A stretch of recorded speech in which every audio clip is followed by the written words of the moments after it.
Hello, beautiful goddesses. I'm reporting love from the island of Cyprus today in the middle of the Mediterranean. Such beautiful vibes coming your way as I share with you about the 4 dimensions of being a woman. Now, why am I sharing about this? Because we live in a very masculinized world, and as women, we tend to lose our inner orientation as to what it means to be a woman, because the essence and the nature of being a woman is very, very, very different than the nature and essence of being a man. And yet our whole world, including work and families and this and that, have all been anchored in the values of manhood, productivity, careers, this, that. So today I wanted to share with you 4 qualities, 4 dimensions, 4 very specific nodes of your feminine nature, your feminine essence, that might help you, 1, understand yourself better, and 2, really reconstruct your reality to fit who you really are as a woman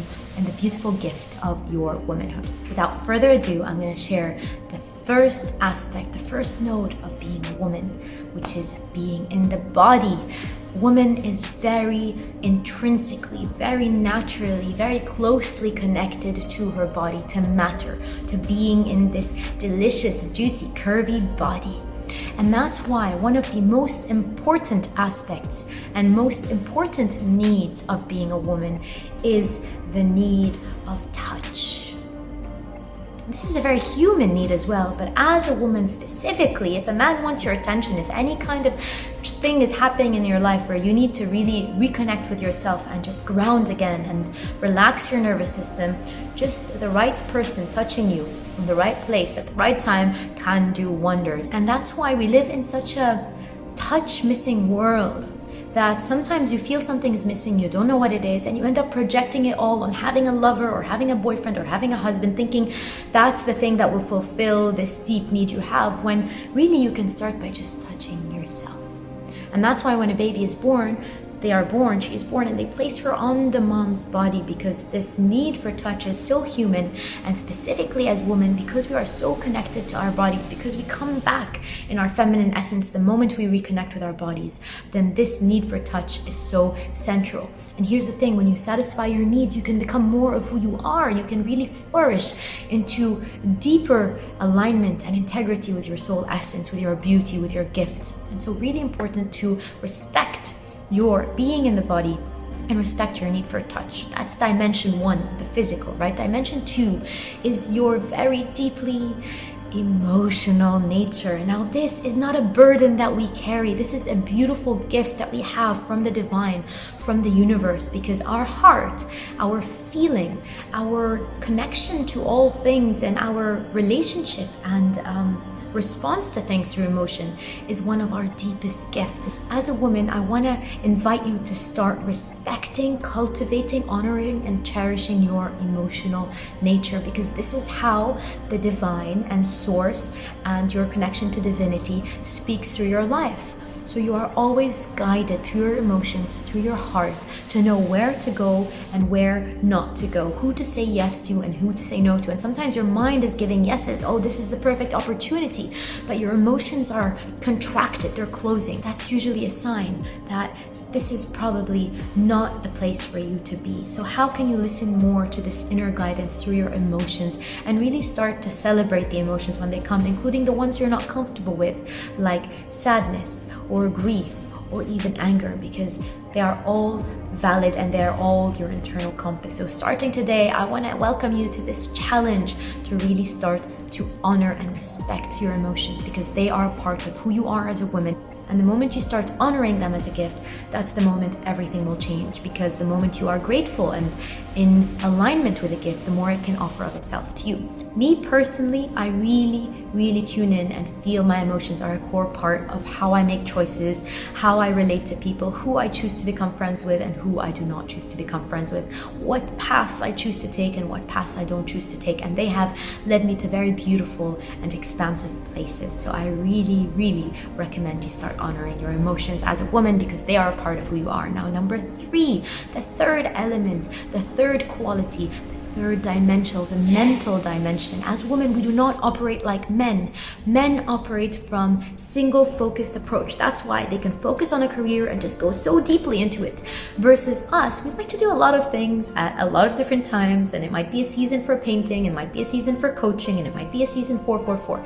Again, this is our feminine essence. It doesn't mean sometimes we don't need and want to reconnect with the masculine. We need to and we should, because we are also connected to our divine masculine. And our, let's say, majority, our essence is in this feminine scattered awareness. And so this is part of our gift. This is how we're able to take care of baby and cook and take care of a house and do a million things at once. It's what we've needed to do over time in our biology to survive and to fill in our shoes, fill in our roles, fill in the purpose we came here to embody, which is just being a woman and all the beauty of that.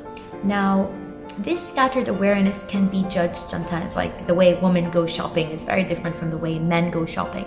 But I just want you to also resonate with the fact that your mind, your focus operates differently than men. And how can you start to have space for that? Whether it's by seasonal work or cyclical work, or really finding ways in which your scattered awareness can be utilized. For example, if you have a job where you just do one thing, this might be hard for you because as a woman, it's not comfortable for you to do just one thing all the time like men. And so if you have responsibilities that require you to do a bit of that and a bit of this, and that's probably a good thing. That's something that will support your connection, your expansion. And again, it doesn't mean that there aren't times where you should be focused. It's just hard for us to constantly be productive, constantly be doing one thing. It doesn't really feel amazing to us, and what feels amazing is usually where we want to be moving to. It feels amazing to serve community. It feels amazing to be a part of the new earth. It feels amazing to be contributing to these awakening societies, and therefore I keep doing it. If it didn't feel amazing, I would not be doing this. Trust me, I'm not a man. I'm not going to be able to do something just because I feel it's my duty to do it. It's not one of my gifts. But that's why I honor and respect the masculine, because that is one of his gifts, right? So learning about the masculine is a really good way to learning about the feminine, because learning about our differences is how we get to live in harmony, to know each person's role is different. Each one came here with different gifts, and how can we each awaken our own gifts? Because together, when they become whole, that's when you have a power couple. And that power couple can be internal, it can be in your own couples, it can be in communities. And so really learning this polarity, this duality is important to operate in harmony in this life. Bringing me to the fourth beautiful dimension, which is the dimension of spirit, which is our constant connection to spirit. Men, they need to practice, they need to do stuff, rituals, in order to feel connected again. For us women, we are naturally connected. And I learned this from one teacher I'm really learning so much from. Her name is Alison Armstrong. She has studied men and women for her life, and her work is incredible. If you haven't yet checked it out, definitely go check out some of her books or courses. It's incredibly empowering. And so one of the things she says is that women are naturally connected to spirit. And when she said it, I felt the truth of that. I felt that's why spiritual awakening and spiritual work and all of this, it's a very feminine world. That's why there's more women doing yoga, because this is our nature. It's like so easy for us. It just feels right. And so because we are so connected to the spirit, the divine, God, goddess, these divine qualities of life, part of what we are here to do is channel that into the earth. And so part of that is creating beauty. One of our greatest gifts and greatest connections is to be channels of beauty in this world. And that's why sometimes we confuse this. We think it's just material beauty or looking good or having, plump lips, when really what we're talking about is a deeper divine beauty, and which we have constant access to. Divine qualities are beautiful. Creating communities that hold these divine values, that is beauty. And so the more we get to understand the true nature of beauty, the true essence of these divine qualities, the more we are aligned with our gift of creating beauty, because we are so connected with source. So these beautiful things, let's say this shirt, these colors, it really does feel divine. It has this quality of softness, of flowering, of life, of nature, of vitality. And these are the qualities of source, of the divine. And so the more we are able to translate this connection we have into beauty, into creativity, into creation, then the more we are living our purpose, and eventually we are all here to live our divine purpose, which is to become channels of the divine. So that will be my channeling for today. I hope you enjoyed this section, this video. If you did, subscribe to the channel because we release weekly videos for your edutainment. That means education that comes with entertainment, with fun, with community, with interaction. And if you have a friend who you feel needs to listen to this, share it with a friend. And I think that's it. To learn more about my offerings, go to my website, ltahbbi.com, and stay tuned for future offerings on beauty. And I have a training called Awakened Woman Initiation for women to discover the real superpowers of being a woman. So stay tuned for that. And for now, I wish you a beautiful week, and I'll see you again next week.